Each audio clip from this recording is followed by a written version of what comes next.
Buenos días a todos. Hoy venimos a tratar el tema, pues, y hablar un poco sobre la clasificación de las obligaciones según los sujetos.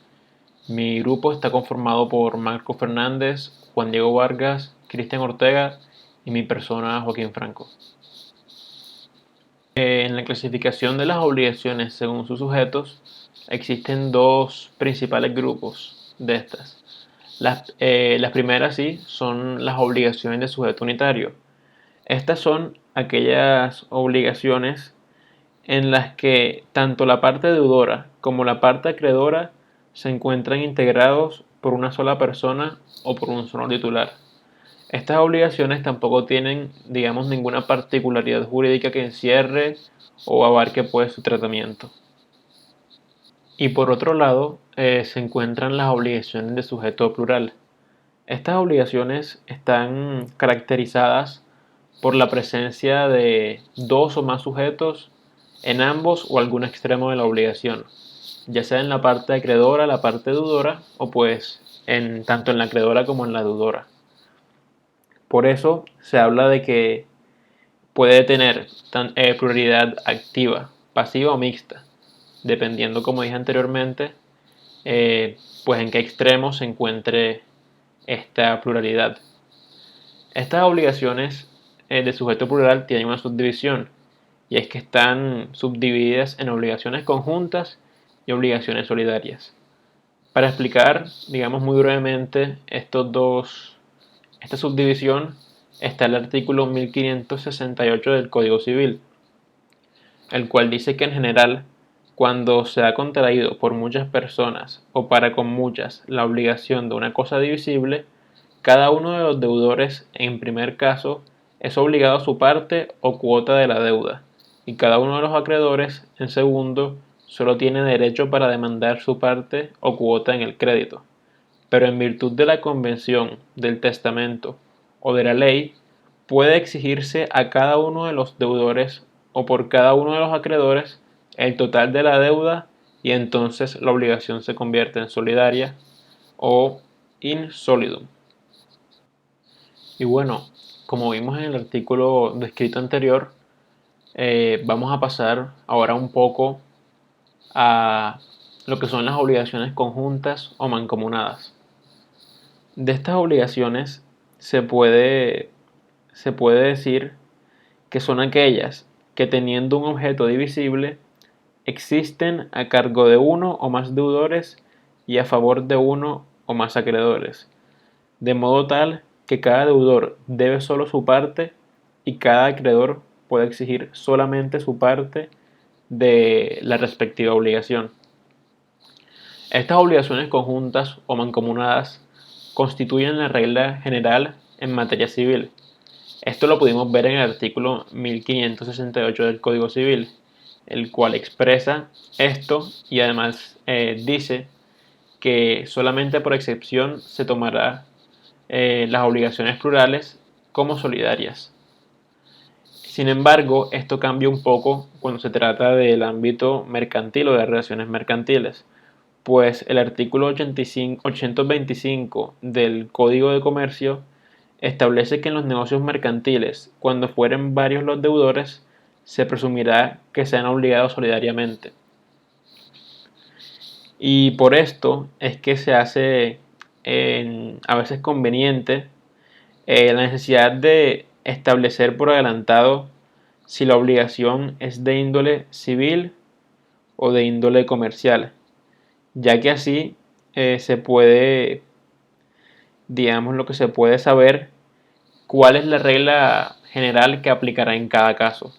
si la de las obligaciones conjuntas o mancomunadas o si la de las obligaciones solidarias, como ocurre en el Código de Comercio y en el terreno mercantil. En estas obligaciones conjuntas o mancomunadas, dos son sus características principales, por decirlo así. La primera de estas es que estas obligaciones tienen un objeto divisible,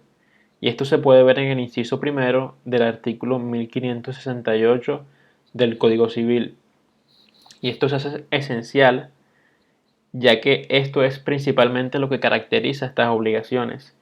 y es que cada uno de los deudores responde solo por su parte,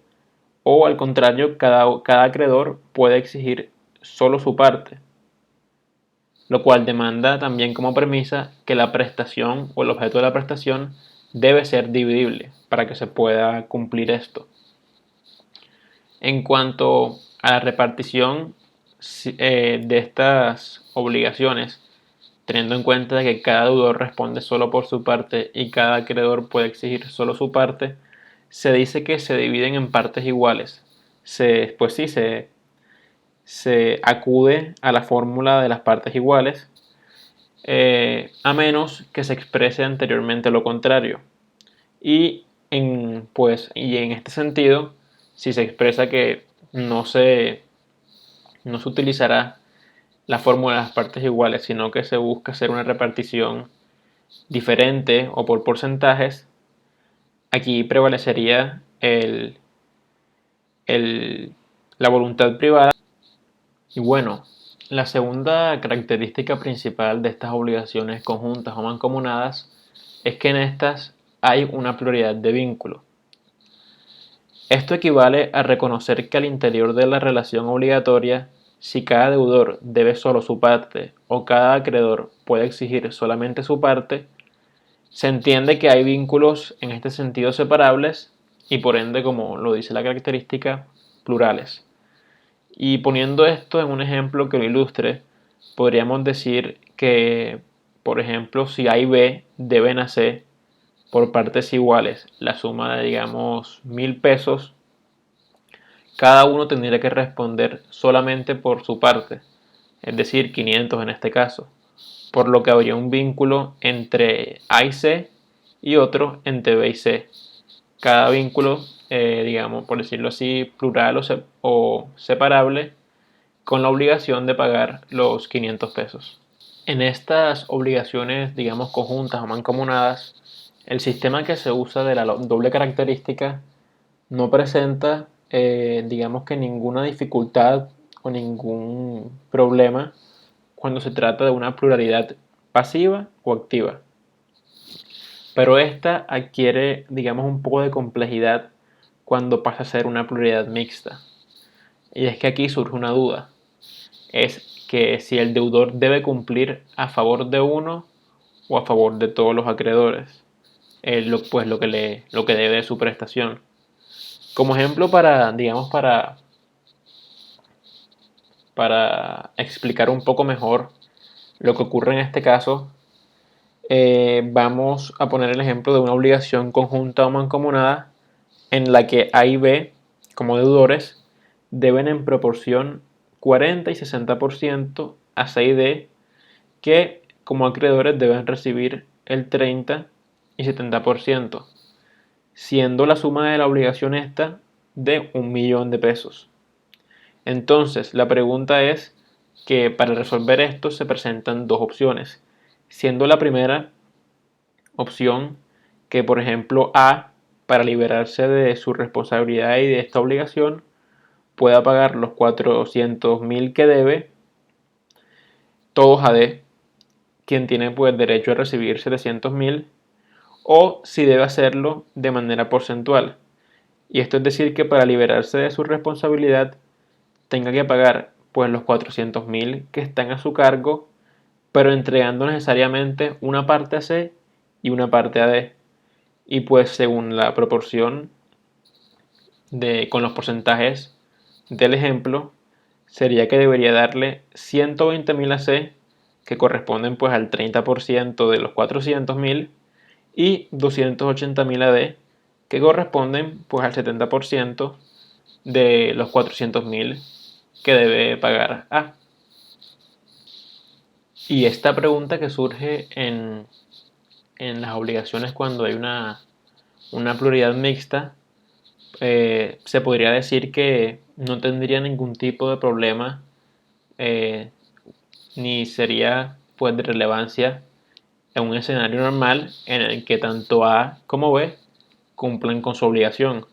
ya que al fin de cuentas C y D van a recibir pues su totalidad la totalidad de su pago de una manera, digámoslo, íntegra y sin ningún tipo de problema. El problema surge en cuando existe un escenario de insolvencia de alguno de los deudores, digamos A, por ejemplo. Y es que en esta categoría, si ocurre esto, pues la cuota del deudor insolvente no se traslada a los demás. Y en este caso no dará lo mismo que B, quien pues responde por 600.000, le pague todo en su totalidad a B, o que tenga que pagarlos de forma repartida entre tanto C como D. Y es evidente que dependiendo de una u otra solución que se dé a la pregunta, el nivel de afectación de los acreedores en caso de que ocurra una insolvencia por parte de los deudores es pues ciertamente diferente. Frente al tema, o digamos la problemática que surge en este caso,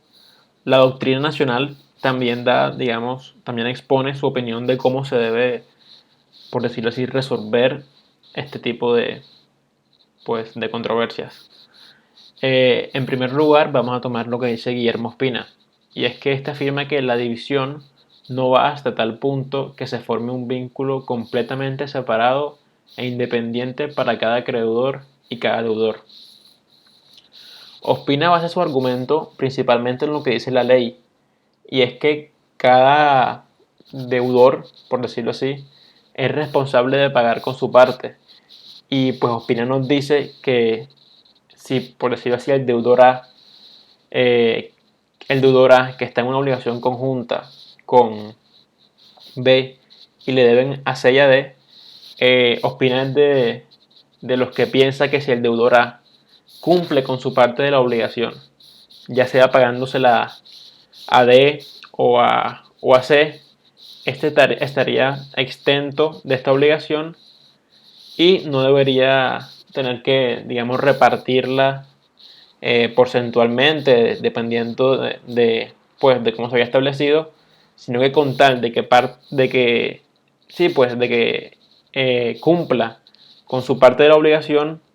se la pague al que se la pague, ya estaría exento de esta.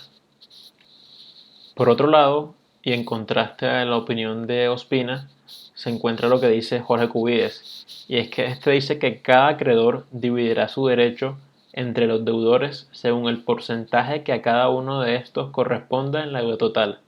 y que cada deudor estará pues obligado a sus acreedores según el porcentaje que a cada uno de estos corresponda en el crédito total. Y pues teniendo en cuenta lo dicho, vemos como Cubides es más de la opinión de que sí se debe hacer el pago dependiendo del porcentaje, que no basta con simplemente hacer el pago a cualquiera de los dos, sino que se debe hacer dependiendo de cómo esté establecida la obligación para que así se pueda pues, cumplir con esta. Y es que él dice que esta particularidad, es lo que hace que las obligaciones sean conjuntas. Y es que si cada uno pudiera dirigirse por su parte a cualquiera de los que se encuentran en el otro extremo de la obligación, para Cubides esto haría que la obligación ya no fuera más una obligación conjunta y perdiera esa característica. Frente a las diversas opiniones que expresa la doctrina, Bonivento también pues da una pequeña opinión, teniendo en cuenta estas dos opiniones anteriormente expresadas. Y es que él considera que aunque la segunda opinión, la opinión de Cubides, suene, por decirlo así, bastante atractiva, ya que está basada en los principios de equidad y todo eso, considera que la opinión de Ospina es la más acertada y la más, por decirlo así, atinada en rigor jurídico. Y es que también se basa en el argumento de que es así como está consignado en el primer inciso del artículo 1568 del Código Civil, el cual vimos al principio de la presentación. Y es que este dice que con tal de que la parte deudora cumpla con su parte pues con la parte que le corresponde